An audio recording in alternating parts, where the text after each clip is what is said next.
नमस्कार, मैं श्रीमती मोरी देवी तापड़िया कन्या महाविद्यालय के इस YouTube चैनल पर आपका हार्दिक स्वागत करता हूं, अभिनंदन करता हूं। प्यारे विद्यार्थियों, हम अभी इस जो भाव हैं उनके बारे में पढ़ रहे थे। इसमें हमने स्थायी भाव, विभाव, अनुभाव और जो है अब आज हम संचारी भावों के बारे में पढ़ेंगे। कल हमने जो अगला इससे पहला जो वीडियो था उसमें हमने सात्विक अनुभाव के भेदों के बारे में पढ़े और उनके उदाहरणों के बारे में हमने थोड़ा देखा। आज हम संचारी भाव के बारे में पढ़ते हैं। संचारी भाव को दूसरे शब्दों में हम व्यभिचारी भाव भी कहते हैं। व्यभिचारी भाव यानी संचारी माने जो संचरण करते हैं, ये कुछ समय के लिए उत्पन्न होते हैं फिर गायब हो जाते हैं। तो इस प्रकार से संचरण करने में सहायता करते हैं, स्थायी भावों की सहायता करते हैं, इसीलिए ये संचारी भाव कहलाते हैं। तो संचारी भाव की अगर हम परिभाषा की बात करें तो प्रत्येक रस की परिभाषा की अगर बात करें तो प्रत्येक रस की उत्पत्ति के दौरान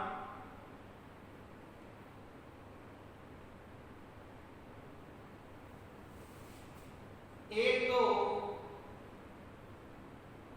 स्थायी भाव होता है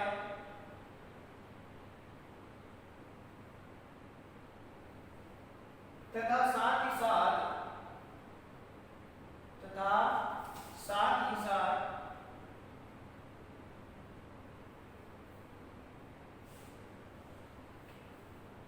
कुछ ऐसे भाव भी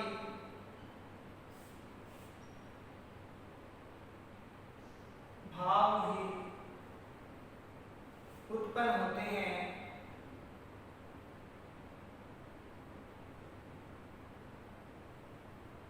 जो कुछ समय के लिए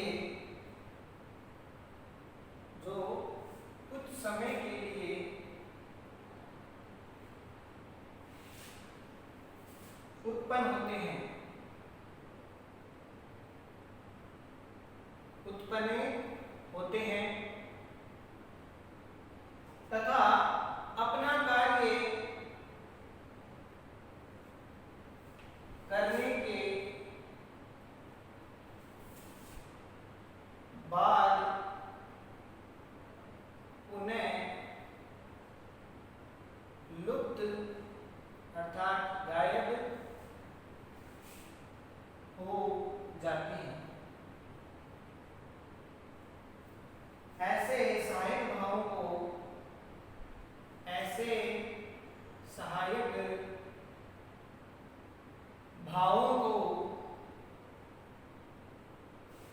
संचारी भाव कहा जाता है। संचारी भाव कहा जाता है। तो प्यारे विद्यार्थियों, अगर हम संचारी भाव की परिभाषा की बात करें, संचारी भाव का दूसरा जो नाम है वो व्यभिचारी भाव है।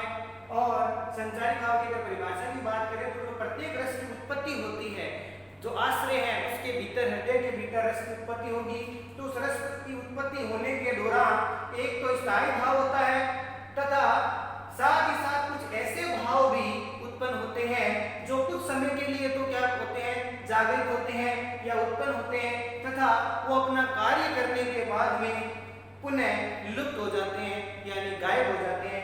ऐसे जो सहायक भाव यानी जो सहायता करते हैं स्थायी भाव की, तो ऐसे जो सहायक भाव है उनको हम संचारी भाव या व्यभिचारी भाव कहते हैं।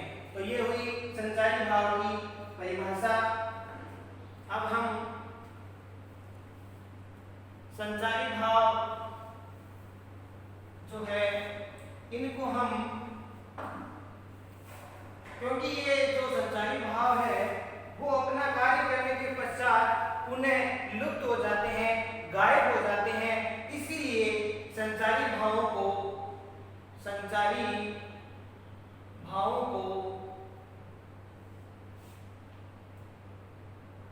पानी के बुलबुलों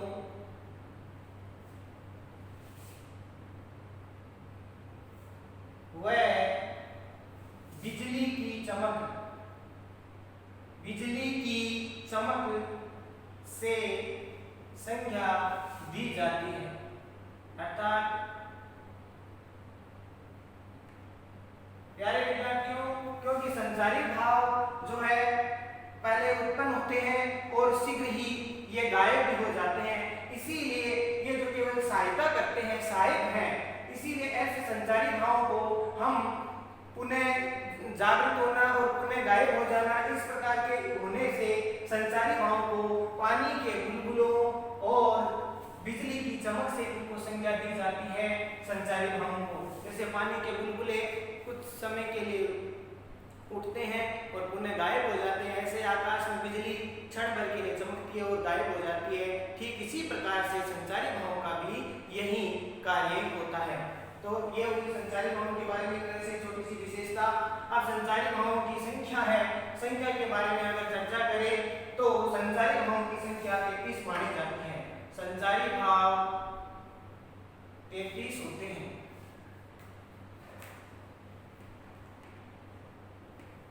हिंदी साहित्य में संचारी भावों की संख्या 33 मानी जाती है। धीरे धीरे हम सब एक क्रम से इसको हम पढ़ेंगे। सबसे पहला जो क्रम है वो है व्याधि। व्याधि, व्याधि का अर्थ क्या होता है? शारीरिक कष्ट। व्याधि का अर्थ है शारीरिक कष्ट, बीमारी जो होती है व्याधि, ये संचारी भाव। व्याधि के बाद वीरड़ा। वीरड़ा है, उसका अर्थ होता है लज्जा या शर्म। लज्जा आना, शर्म आना, ये वीरड़ा का अर्थ होता है। ये दूसरा स्थायी भाव। तीसरा स्थायी भाव के बारे में बात करें तो वह है विबोध। विबोध, बोध का अर्थ होता है ज्ञान होना और विबोध का अर्थ हो गया जागना या ज्ञान की प्राप्ति। जागरण कह सकते हो, जागना कह सकते हो, ज्ञान की प्राप्ति होती हो तो वो जो संचारी भाव है उसको हम विबोध कहते हैं। प्यारे विद्यार्थियों, उसको हम विबोध कहेंगे। चौथा संचारी भाव वो है वितर्क। ये वितर्क का अर्थ है वो होता है तर्क वितर्क करना, तर्क वितर्क करना, या इसको हम कह सकते हैं संदेह का निवारण करना। संदेह का निवारण करना। तो इस प्रकार से ये हमारा चौथा इस संचारी भाव हुआ। पांचवा जो संचारी भाव है उसका नाम है विषाद। विषाद का अर्थ क्या होता है? विषाद का अर्थ होता है दुख। अब दुख भी कैसा? दुख भी ऐसा हो जैसे कोई आपका काम बिगड़ जाए तो उस काम बिगड़ने के उपरांत जो आपका असहनीयता होती है, आपका जो दुख होता है, उसको हम विषाद कहते हैं। काम बिगड़ जाता है आपका, जैसे कोई उपाय आपको कोई नहीं दिखता है तो विषाद है वो भाव या संचारी भाव वो जागृत होता है। तो इस प्रकार ये पांच एक बार पुनः आप देख लीजिए। व्याधि सर्वप्रथम 33 में से मैं बता रहा हूँ। व्याधि, व्याधि का मतलब होता है शारीरिक कष्ट। एक होती है आदि, एक होती है व्याधि। आदि माने मानसिक कष्ट और व्याधि माने शारीरिक कष्ट। जैसे आपको बुखार हो गई, दर्द हो गया तो ये शारीरिक कष्ट है आपके। चिंता, तनाव ये हो गया, इसका मतलब आपको मानसिक कष्ट है, यानी उसको कहते हैं आदि। तो ये व्याधि शारीरिक कष्ट। वीरड़ा, लज्जा या शर्म। विबोध, विबोध का बोध में ज्ञान होता है। विबोध का हो गया जागरण या ज्ञान की प्राप्ति। वितर्क का अर्थ होता है तर्क वितर्क करना या संदेह का निवारण करना। और विषाद का अर्थ होता है दुख। दुख भी कैसा? जब आपका काम बिगड़ जाए या कोई आपका कोई उपाय नहीं दिखे, उस समय जो आपकी स्थिति होती है उसको विषाद की स्थिति कहा जाता है। तो ये संचारी भाव 5 हमने पढ़े, हमें 33 पढ़ने हैं। छठा जो संचारी भाव है वो है आपके उग्रता। उग्रता का अर्थ क्या होता है? उग्र होना यानी जोश या उतावलापन। जोश या उतावलापन, ये हो गया आपके उग्रता। सातवां आपका है वो है उत्सुकता।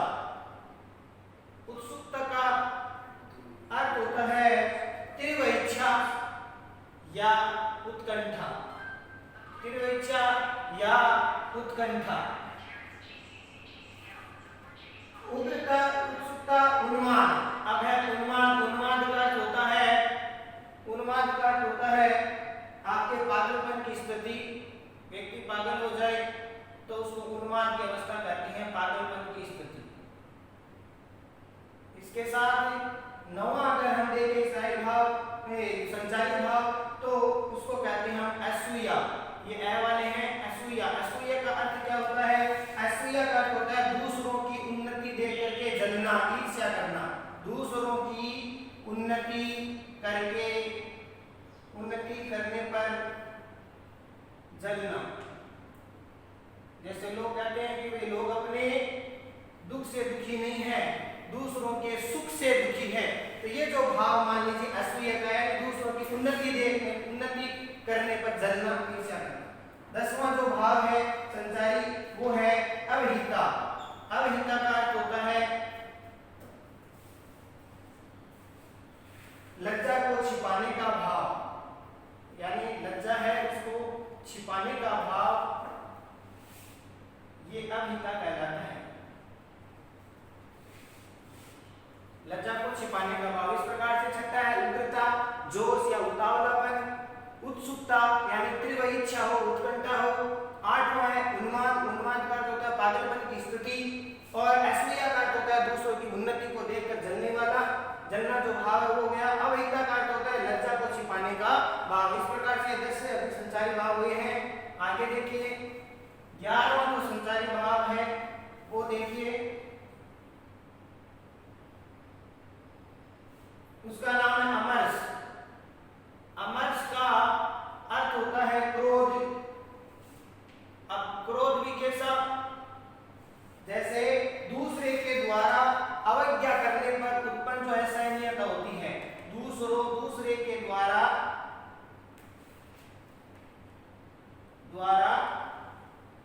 अवज्ञा करने पर उत्पन्न असहनीयता, यानी आप किसी को कोई आज्ञा दो या कोई बात कहो और वो आपकी बात माने नहीं, अवज्ञा करे, तो ये असहनीयता क्या कहलाएगी? जो है इसको हम अमर्ष कहेंगे। क्रोध उससे आपको उत्पन्न होगा। तो इस प्रकार से ये हो गया 11वां संचारी भाव। 12वां जो संचारी भाव उसका नाम है अपस्मार। अपस्मार का मतलब होता है मृगी,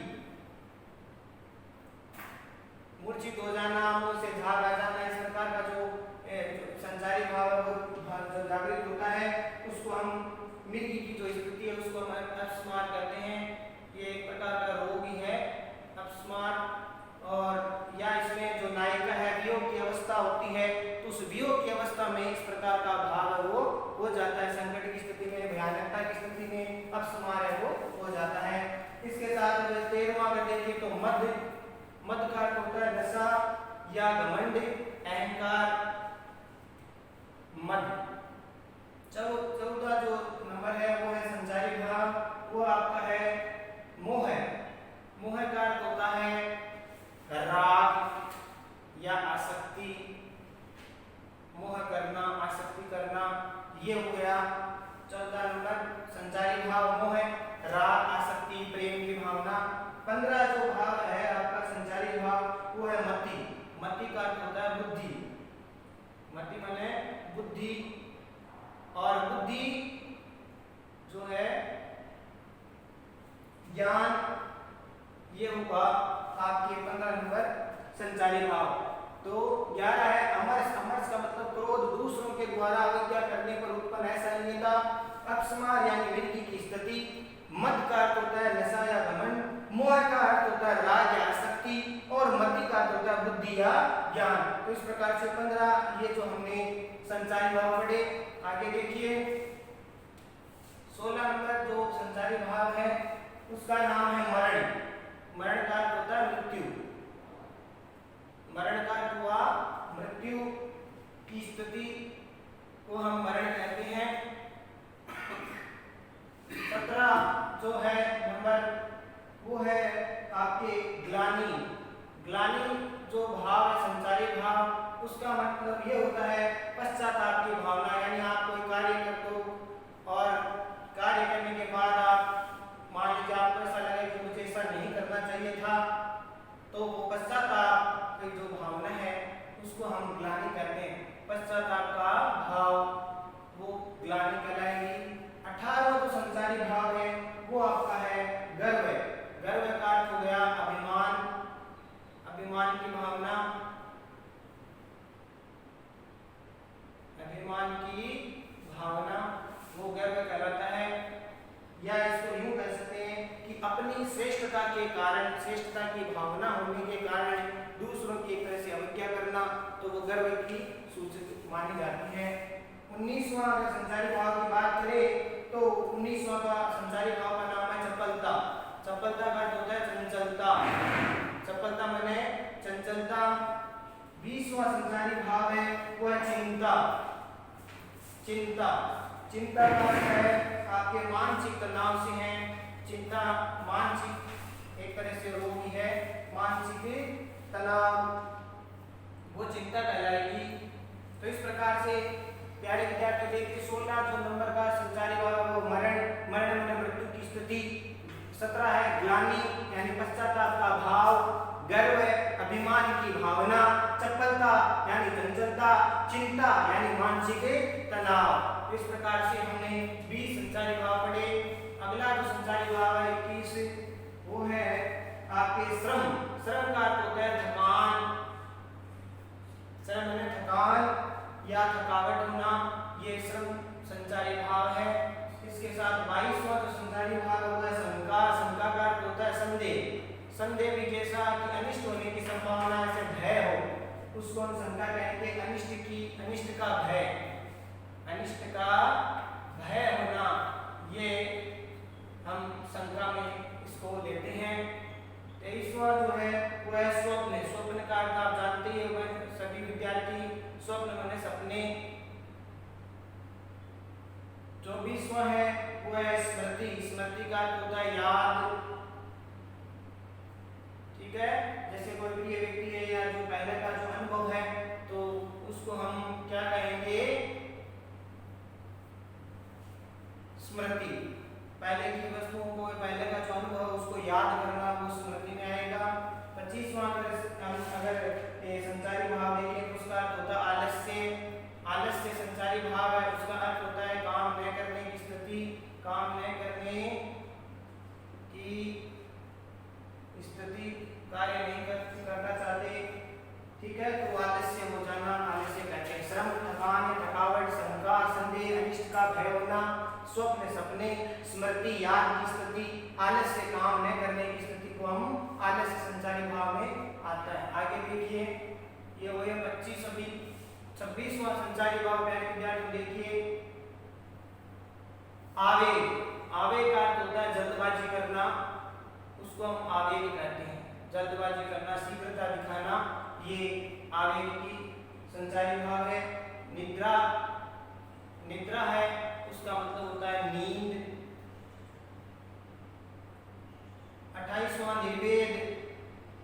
निर्वेद का अर्थ होता है आपके धिक्कारना, धिक्कार, अपने आप को धिक्कारना, या फिर इसको हम यूं कह सकते हैं कि अपने प्रति और संसार के प्रति वैराग्य की भावना, अपने प्रति और संसार के प्रति वैराग्य की भावना, वैराग्य की भावना, इसको हम क्या कहेंगे, इसको हम निर्वेद कहेंगे। आगे जो है वो है जड़ता। जड़ता का अर्थ क्या होता है, जड़ता तो संसारी भाव है, इसका अर्थ होता है स्थिर होने की स्थिति, एक जगह स्थिर हो जाए, स्थिर होने की स्थिति। अर्थात जैसे आपके हाथ पैर जो कर्मेंद्रियां हैं वो अगर काम नहीं करे, असमर्थ हो, तो वो जड़ता की निशानी है या जड़ता का जो भाव उसमें आ जाता है। 30वां जो संचारी भाव है वो है त्रास। त्रास का अर्थ होता है भय। भय की स्थिति को हम, डर की स्थिति, भय मतलब डर, डर की स्थिति, भय की स्थिति को हम त्रास कहेंगे। और एक बार फिर देख लीजिए आवेग। आवेग का होता है जल्दबाजी, निद्रा का होता है नींद, निर्वेद का होता है धिक्कारना या अपने प्रति और संसार के प्रति वैराग्य की भावना आ जाए। जड़ता का होता है स्थिर होने की स्थिति, त्रास का होता है भय या डर की स्थिति। आगे देखिए 30 हो गए हैं ये। 31वां जो संचारी भाव है उसका नाम है दैन्य। दैन्य गरीबी, दीनता या गरीबी, या अपने को हीन समझना, अपने को क्या समझना, हीन समझना, को देने का भाव,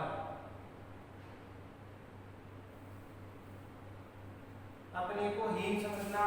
32वां जो संचारी भाव है विद्यार्थियों, उसका नाम है धृति। धृति का अर्थ होता है धैर्य, धीरज, ये संचारी भाव है। 33वां जो संचारी भाव है अंतिम, उसका नाम है हर्ष। हर्ष का अर्थ होता है प्रसन्नता। हर्ष माने प्रसन्नता की स्थिति को, खुशी की स्थिति को हम हर्ष जो संचारी भाव है वो हम लेते हैं। इस प्रकार हमने संचारी 33 जो संचारी भाव है उसके बारे में आज पढ़ा।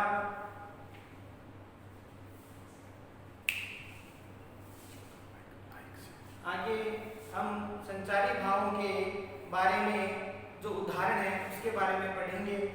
तो संचारी भावों के उदाहरण अगर हम पढ़ना चाहें तो देख लीजिए आप अभी अगले वीडियो में हम संचारी भावों के उदाहरण हम पढ़ेंगे। तब तक के लिए आपको धन्यवाद, और आप इस वीडियो को ज़्यादा से ज़्यादा लाइक करें, शेयर करें और सब्सक्राइब करें। धन्यवाद।